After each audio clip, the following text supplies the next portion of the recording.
Olá pessoal, sejam bem-vindos ao canal PLC Drives. Nesse vídeo eu vou mostrar um problema que pode acontecer na comunicação da EHM. Então para esse exemplo eu estou utilizando aqui a nossa EHM, vou utilizar o simulador mesmo. E eu também estou utilizando o CFW500 que está aqui na minha bancada. Esse CFW500 eu só fiz a programação básica dele, somente a programação da comunicação serial. Eu vou até deixar a lista de parâmetros aqui, caso vocês queiram dar uma olhada. Meu EasyBuilder Pro já está aberto, então eu começo abrindo um novo programa, escolho o modelo da EHM, clico aqui em OK. Nessa tela eu clico em New Device, para criar a minha comunicação. Então eu escolho a opção Modbus RTU, 0 Based Addressing. Eu preciso configurar a minha porta COM, então eu clico em Settings. Vou mudar aqui para COM 2, velocidade 19200, 8, sem paridade 2 stop bits. Turnaround Delay 50, posso clicar em OK. Então ele já mudou aqui também para RS485. Default Station Number está 1 mesmo, que meu inversor está programado como 1. E eu posso clicar em OK. E nessa próxima tela eu posso clicar em OK também. Bom, então vamos começar inserindo os componentes aqui na nossa tela. Vou inserir aqui o componente Numeric, para justamente exibir um valor de algum parâmetro que eu vou escolher.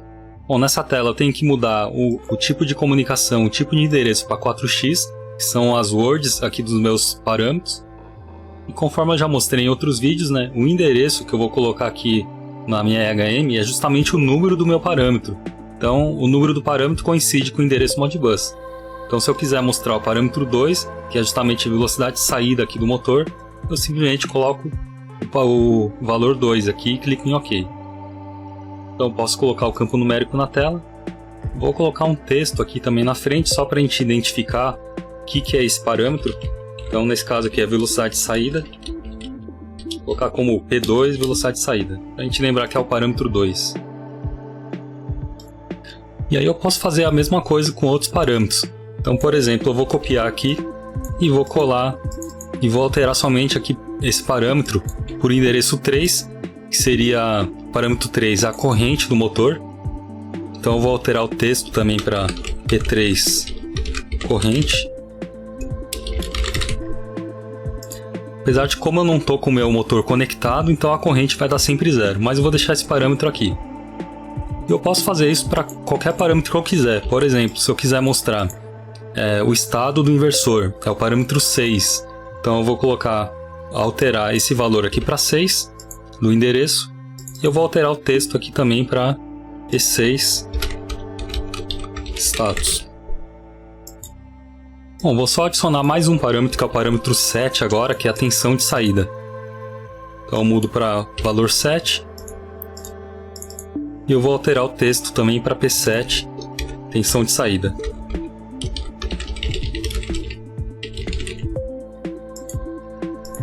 Bom, então aqui eu tenho a minha EHM comunicando com 4 parâmetros aqui do inversor de frequência. Já podemos fazer um teste, então eu entro aqui em Project, Online Simulation. Eu tenho que salvar esse projeto, então eu vou salvar como teste mesmo. Clique em OK, ele vai compilar, se não der nenhum erro ele já vai entrar na simulação. Beleza, o simulador já está aberto. Então assim, para ter certeza que a comunicação está funcionando, eu posso ligar meu inversor e comparar os valores aqui do display do inversor com a minha EHM que está aqui na tela. Então eu aperto o botão verde para ligar o meu inversor. E aí eu posso entrar nos parâmetros P2, P3 e assim por diante e olhar e comparar com esses parâmetros que estão aqui na tela.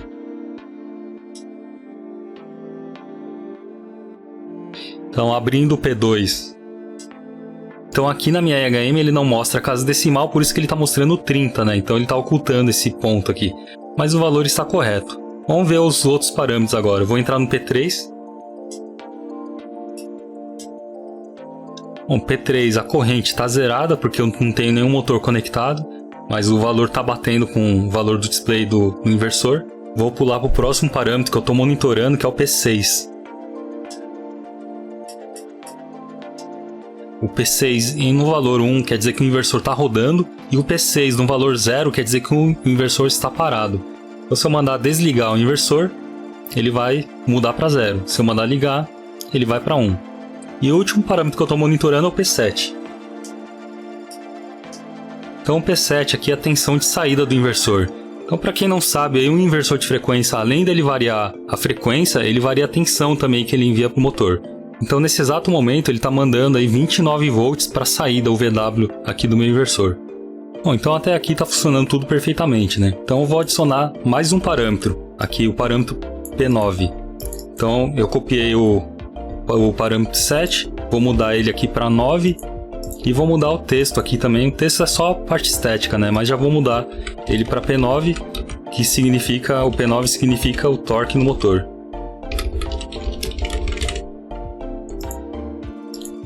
Então adicionei o P9 e vou entrar de novo no Online Simulation.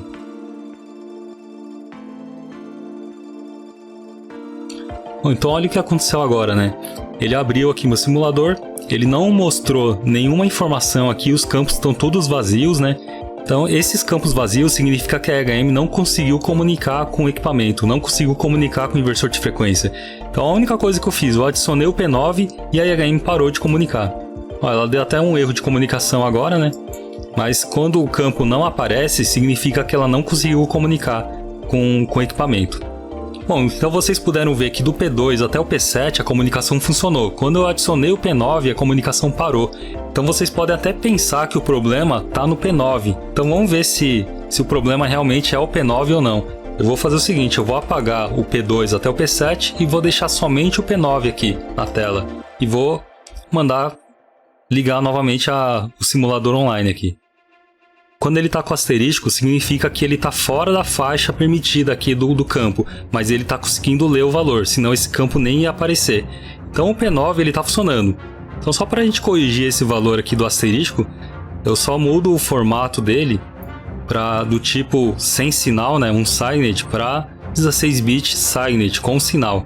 Provavelmente ele deve estar mostrando um valor negativo, e aqui no Device Low também eu vou colocar menos 9.999. Justamente para ele conseguir mostrar um valor negativo, que eu acho que é esse o problema. Então eu vou mandar simular novamente. Então, ó, por que ele estava dando aquele asterisco, né? Porque ele não estava conseguindo exibir esse valor negativo. Ó. Mas aí aquele asterisco não é um problema de comunicação, e sim um problema aí somente de visualização da EHM. Bom, então agora eu vou voltar com todos os campos aqui na minha tela. Então para isso eu aperto Ctrl Z. Então ele vai desfazer aí as alterações que eu tinha feito, que era deletar todos esses campos. Eu estou com todos os meus campos na tela novamente. Então, como vocês puderam ver, né, os campos individualmente eles conseguem ser exibidos ali na EHM. O problema é se eu coloco todos esses campos juntos, a EHM para de funcionar. Bom, então por que esse problema acontece, né? Porque o protocolo Modbus ele permite ler vários parâmetros, vários endereços com um único telegrama. Então a EHM ela faz isso justamente para ganhar velocidade, né? Então ao invés de ela utilizar aqui um telegrama para ler cada parâmetro, ela agrupa diversos parâmetros e lê apenas com um único telegrama. Então na prática o que a EHM está fazendo? Né? Ela está agrupando os parâmetros de 5 em 5. Então ela está lendo o parâmetro 2 e ela lê 5 parâmetros a partir do parâmetro 2. Então ela está lendo 2, 3, 4, 5, 6 num único telegrama. E no segundo telegrama, o que a EHM está fazendo? Né? Ela pega o parâmetro 7 e também está agrupando aqui com o parâmetro 9 para ler com um único telegrama. Então ela manda ler o parâmetro 7 e manda ler 3 telegramas. Né? Ela manda ler o 7, o 8 e o 9. O problema está justamente aqui, ó, o parâmetro 8 ele não existe. E é justamente nesses pontos aqui que acontecem os erros de comunicação. Então se eu coloquei o parâmetro 7 na mesma tela que o parâmetro 9, ela agrupa esses parâmetros e por isso que o erro ocorre. Bom, e é claro que vai ter casos que eu não posso obrigar o cliente a falar que eu tenho que deixar um parâmetro numa tela e outro parâmetro ele visualizar em outra tela. Muitas vezes ele vai querer visualizar os dois parâmetros na mesma tela, né? Então vamos ver como que a gente resolve esse problema. Esse agrupamento que eu falei, que a EHM faz de 5 em 5, ele é configurável. Então eu entro aqui no menu Home, System Parameters. A alteração que eu vou fazer, ela está justamente aqui nas propriedades do meu Modbus RTU. Então eu posso clicar 2 vezes no meu Modbus. E esse controle aí de quantas variáveis a EHM vai agrupar para otimizar a comunicação, eu consigo alterar justamente aqui embaixo, ó, Interval of Block Pack. Então por padrão ele vem setado em 5. Então por isso que aqui é onde a EHM agrupa as variáveis de 5 em 5. Eu posso desabilitar essa função, eu posso mudar ela para 0. Em 0 ela fica desabilitado. Ele até dá um alerta aqui para mim, falando que se eu escolher um intervalo inapropriado, a EHM pode reduzir a performance dela. Então ele dá esse alerta justamente porque realmente a EHM vai ficar um pouquinho mais lenta, porque ela vai ter que comunicar agora parâmetro por parâmetro, ele não vai mais conseguir agrupar os parâmetros. Mas aí para resolver esse problema eu posso manter dessa forma. Eu clico aqui em OK e OK novamente. Bom, vou abrir minha bancada novamente para fazer a simulação. Vou entrar em Project Online Simulation. Então vamos ver se agora resolveu aquele problema. O simulador já abriu e agora sim eu tenho todos os parâmetros aqui na minha tela. Então para fazer um teste eu posso até alterar aqui a velocidade do meu inversor. Então eu vou aumentar aqui de 3 Hz, eu vou aumentar ele aqui para 16, 20 Hz por exemplo. Então aumentei ele para 20 Hz. Pode ver que os valores aqui estão comunicando normalmente, apesar da EHM ter falado ali que ele pode ficar um pouquinho mais lento, mas pode ver que a velocidade praticamente essa diferença aí é praticamente imperceptível, né? Então eu vou alterar novamente, ó. Pode ver que a alteração aqui ela é bem rápida, né? A atualização ela é bem rápida. Bom pessoal, como vocês puderam ver, né, esse problema é facilmente resolvido apenas mudando ali a configuração do protocolo Modbus. Porém, ele é um problema muito difícil aí de ser identificado caso você não conheça bem o funcionamento da EHM e os recursos disponíveis ali para ser utilizados. Bom, então daqui para frente eu posso adicionar na minha EHM qualquer parâmetro existente ali no inversor de frequência que ele não vai mais apresentar nenhum erro de comunicação. Bom pessoal, espero que tenham gostado desse vídeo. Bom, na medida do possível eu também estou fazendo uns vídeos com as dúvidas e sugestões que vocês deixam ali nos comentários. Não deixem de se inscrever no canal, ativar as notificações para receber um alerta aí toda vez que eu lançar um vídeo novo. Bom, podem deixar dúvidas, críticas, sugestões ali nos comentários que eu estou sempre respondendo. Então valeu pessoal, muito obrigado e até um próximo vídeo.